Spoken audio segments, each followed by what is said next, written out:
Има проблем, голям проблем. Да. Куче няма, изчезна.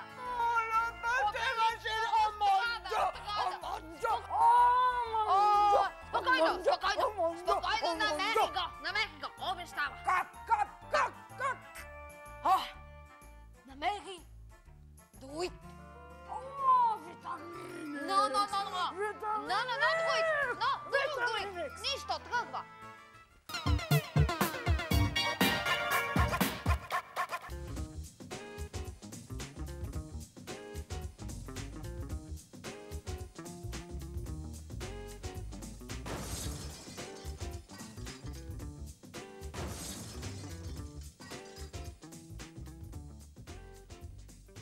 Ако обичате вълшебствата и магията е в кръвта ви, но не можете все още да извадите заек от чапката на дядо си, не стягайте куфарите за Хогвартс, а се концентрирайте, защото започва първият ви урок по факирство с уникалният и ненадминат мистер Астор.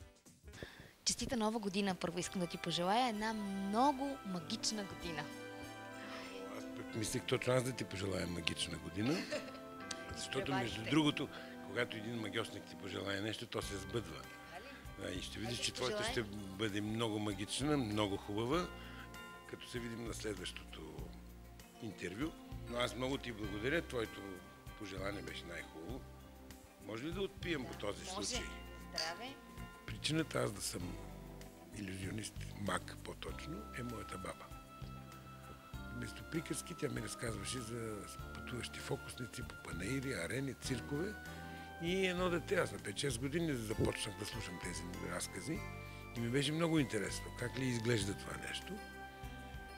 Първия, който гледах, беше Факира Мити, който е по-известен като баща на Емил Димитров.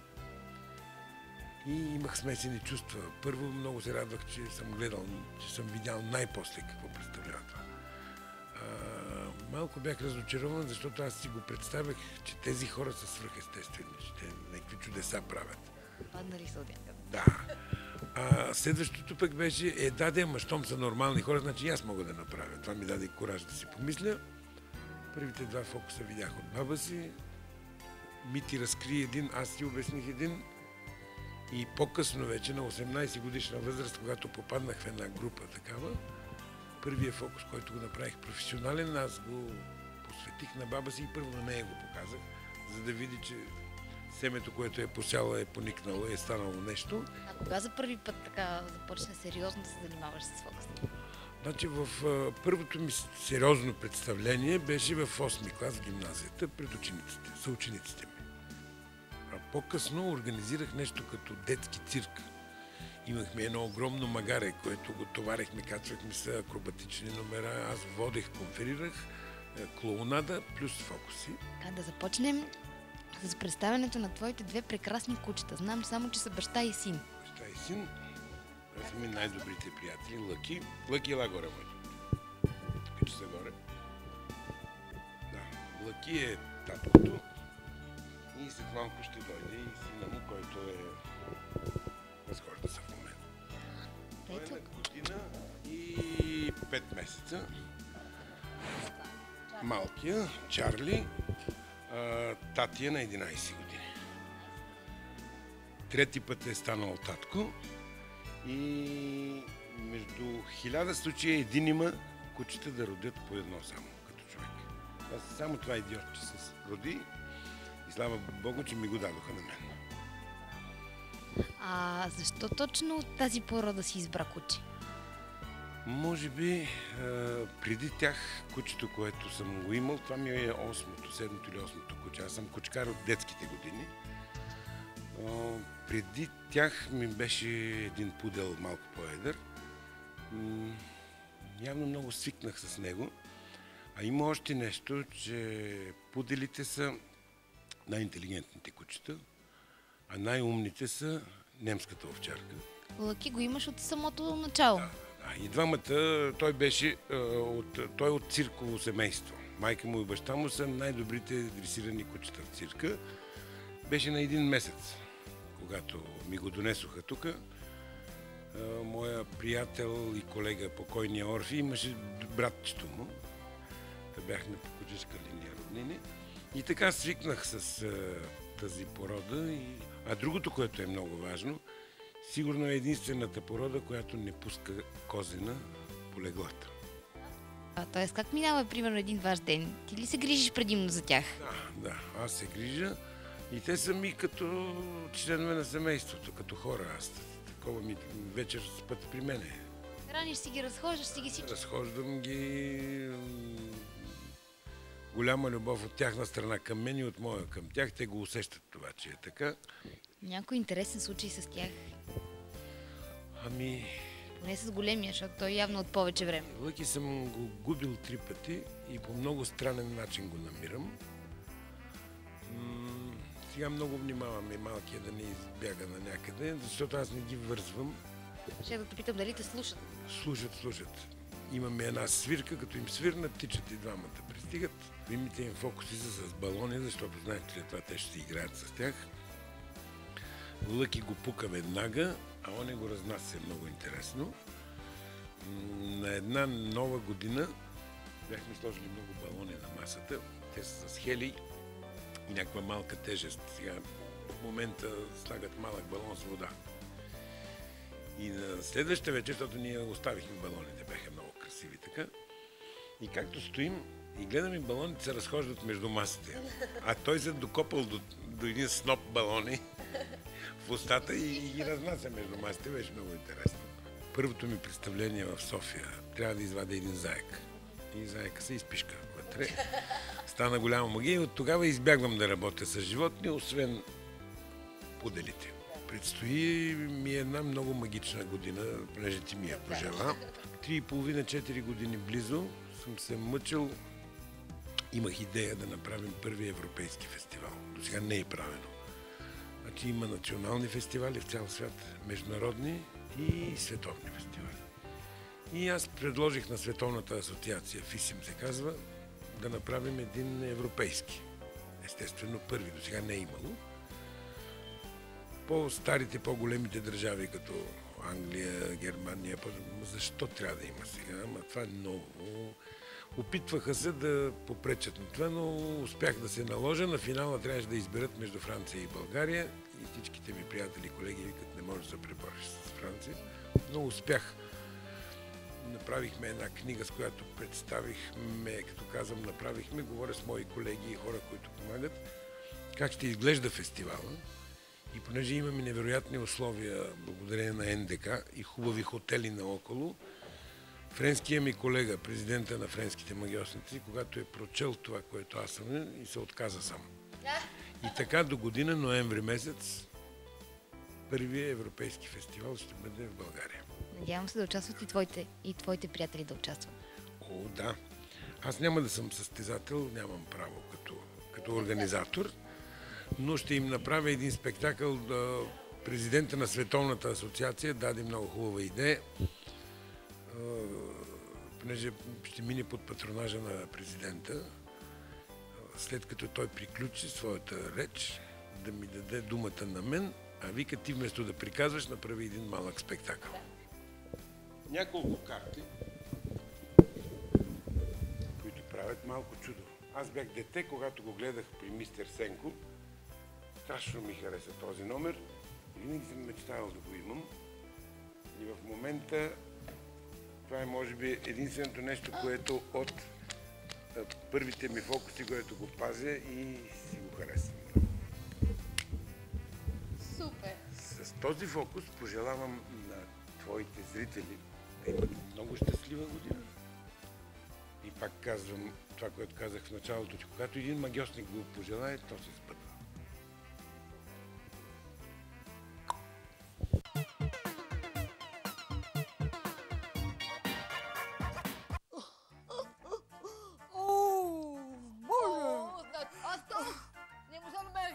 Какво прави сега, не знам. Търси го някъде другаде. Астор. Догматикс. Астерикс. Да. Бележка. Откъде е бележка? Кучето ви е при нас. Ще ги спотребам, За да си го вземете спокойно, трябва обиколите света за 20 минути или никога няма. Видите го. Повече никога. Какво ще правим? Знам. Ще ги спотребам. Отвара. Магическа отвара. Уй, на мен. Не, на теб забранено.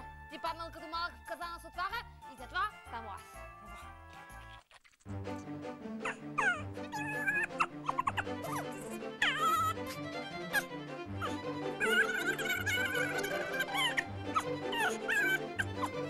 Да тръгваме!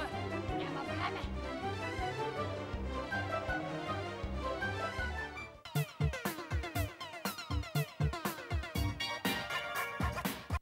Някъде в Испания един самурай търпеливо чака, за да изпълни отдавна поръчана мисия – да защити ключа на Исанаги от злото. Ключът, съставен от могъщи части, затваря вратата, която води към входа на прага на света. Джисако разказва история за битката между доброто и злото, в която група герои трябва да си сътрудничат, за да осуетят намерението на Горкан, властелина на мрака, да превземе света с демоничните си орди. Другият филм, който ви предлагаме, е Костенурките нинджа. Насладете се на анимацията, която радва зрителите вече 2 поколения. Битки, интриги и много приключения ще намерите в новите епизоди на Костенурките нинджа. В началото на новия сезон Костенурките и довереният им водач Сплинтър случайно са изпратени в бъдещето през 2105 година, където излизат от каналите и вече не се крият от хората. Героичните братя не само изглеждат различно, но имат и нов арсенал от оръжия. Костенурките се сблъскват с нови врагове в един рисков и високотехнологичен свят. Прескочете в бъдещето с новия сезон на Костенурките нинджа. Присъединете се към самолетчето JJ и полетете заедно. Очакват ви много забавни и вълнуващи приключения, от които ще научите интересни неща за динозаврите, планетите, цветята и водата.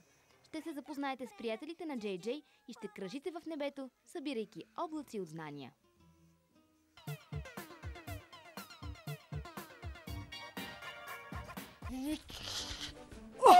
Тук няма нищо. Да, няма с кой бие с мен. Да. Няма и гледани. Догматикс? Едва ли тук, Ще не? дойде. Не. Дойде. Много студено нещо. Дай Да малко поиграем. да поиграем. Наш танц? Стопли се. Айде.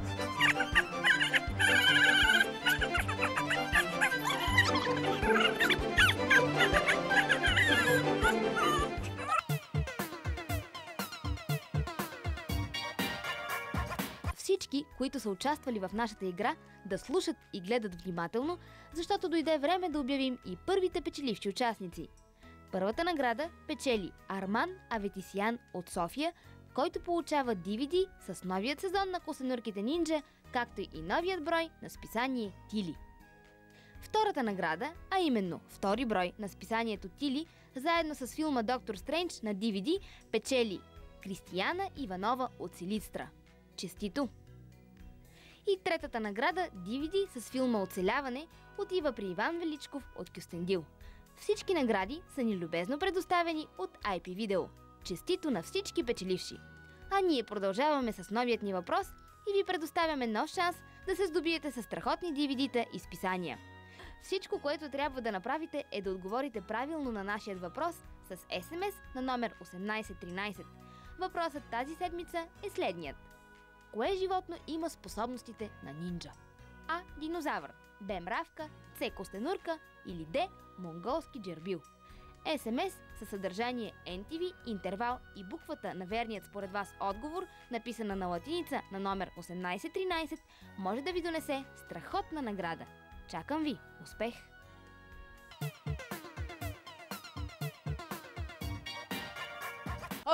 Ние поиграхме. Да. Сигурно и вие. Някой намери догматикс? Но? По-добре тръгва, че има само 10 минути. Да, тръгва.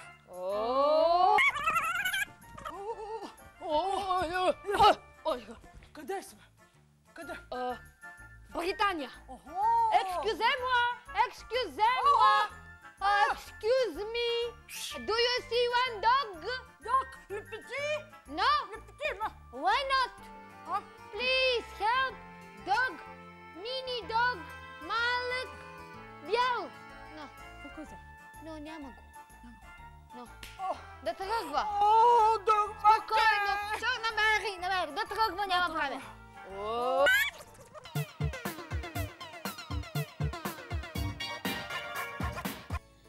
Когато идва празник или имен ден, започваме да се суетим какво да подарим. Този избор става още по-труден, когато се отнася за домашният ви любимец. Но ние с удоволствие ще ви помогнем с няколко идеи. Модните тенденции за зимата, която настъпи с пълна сила, са цветни пуловери с полуяка и ластични ръкави. Разнообразни цветове и всякакви плетки. Изборът е голям. Шушляковите грейки също са хит за сезона. Този модел с шотландското каре се препоръчва предимно на английските породи. В тази невероятна дреха ще се чувствате удобно, а и ще повдига самочувствието ви. За по-топлолюбивите екземпляри е много подходящ този екоелек, който добре прилепва по тялото и въобще не пропуска студ. А за ски любителите ще предложим един модел поларена наметка, която лесно се облича и разсъблича. С нея със сигурност ще направите силно впечатление на всяка дама. Други идеи за подаръци могат да бъдат играчките. Например, усмихнат кремвирш, а може би топки таралежки. За тези, които обичат да налитат на джапанки и обувки, предлагаме омалените им модели. Цветната риба, освен че ще краси стаята ви, може да бъде и прекрасна чесалка за вашата котка. Ако котаракът ви обича да гони мишки, веднага можете да го зарадвате с една с повод или без повод. За кучетата със сигурност няма по-хубав подарък от голям кокъл или купичка пълна с вкусни бисквити. Ако пък трябва да зарадвате VIP персона с подарък, препоръчваме ви този парфюм. Той има дамска и мъжка серия. А сега се втурвайте да пазарувате, защото празниците още не са свършили. Наслука!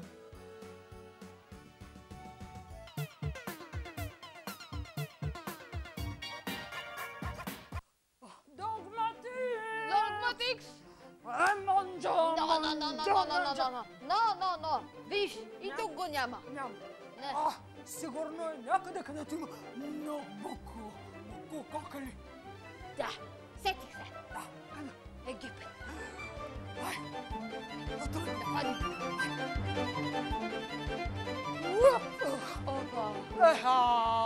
Ай, колко много кокали. Кокали. Догматикс! Куч. Но. Догматикс! Догматик? Но. Спокойно. Предложи друго кръсло. Друго. Обещавам хареса ти. Друго. Вие гледа друго куче. Ние търсим наше.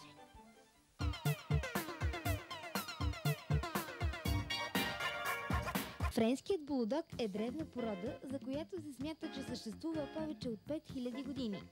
В миналото в Англия тези кучета са използвани за зрелищни борби с бикове и са били най-големите врагове на плъховете. Френските булдоци от онова време се различават значително от съвременните. Те били с много по-големи размери, но след целенасочено кръстосване с дребни териери, селекционерите получили сегашният вид на тези кучета.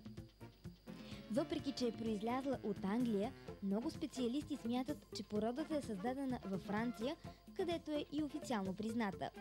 Френските булдоци са с мощно изтегнато тяло, с плоска глава и муцуна. Височината, която достигат, е между 25 и 34 см. Теглото им е между 7 и 14 кг. Това, с което от пръв поглед ще запомните френския булдог, са големите и изправени уши, подобно на прилеп. Това са кучета, които се чувстват еднакво добре, както в гарсониера, така и в голяма къща с двор. Най-важни са стопаните им, от които очакват безгранична любов. Това извънредно контактно куче цени компанията на цялото семейство. Не трябва да имате притеснение, ако ви се наложи да го оставите самичък в домът ви. Той ще си подремва тихо, удобно свидва в своето ъгълче, наблюдавайки зорко с едно око, кога ще отворите вратата. Бъдете сигурни, че той ще ви посрещне на прага с такава радост, че за секунда ще забравите грижите и умората, натрупани през деня. Ако вашият бъдещ любимец е кученце от породата френски булдог, Ето и нашият съвет как най-правилно да го изберете. Обърнете особено внимание на главата на малкото кученце. Тя трябва да бъде масивна, с квадратна форма. Очите трябва да са големи, кръгли и разделени едно от друго. Захапката трябва да бъде обратна. Това означава, че долната челюст е по-дълга от горната. Ушичките обикновено се изправят около 40-тия ден. Тялото на бебето френски булдог е силно и масивно. Задните крайници трябва да са по-дълги от предните, затова линията на гърба постепенно трябва да се повдига нагоре в областта на задната част. Малките френски булдожета се раждат с къси опашчици. Ако вече сте собственик на такова съкровище, имайте предвид, че той трябва да поема качествена и в голямо количество храна. Докато още е бебе, трябва да го храните по 4 пъти на ден. Осигурете му порция от 50 грама гранули и не забравяйте пълната паничка с вода. Френските булдожета са силни, енергични и много привързани към своя стопанин. Ако сте решили, че точно това е вашият любимец, не се колебайте. Вземете го, а той ще ви се отблагодари с много обич.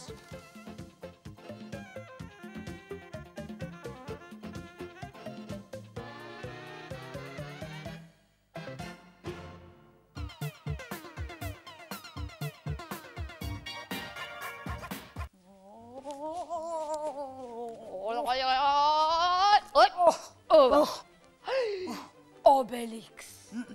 Това работа на Цезар! Сигурен съм!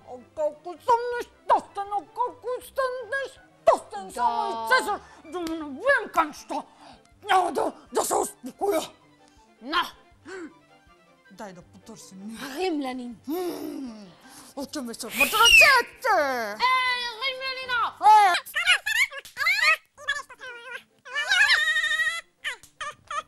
Къде ми е кучето, бе? Казвай, къде ми е кучето, бе? Кажи, къде? Ай! Къде е кучета? При Къде? Цезар! Ах, те, доведи веднага! Добре.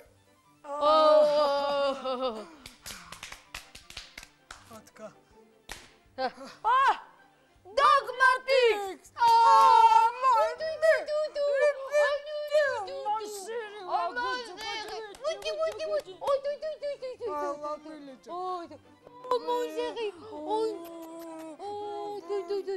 Доволен?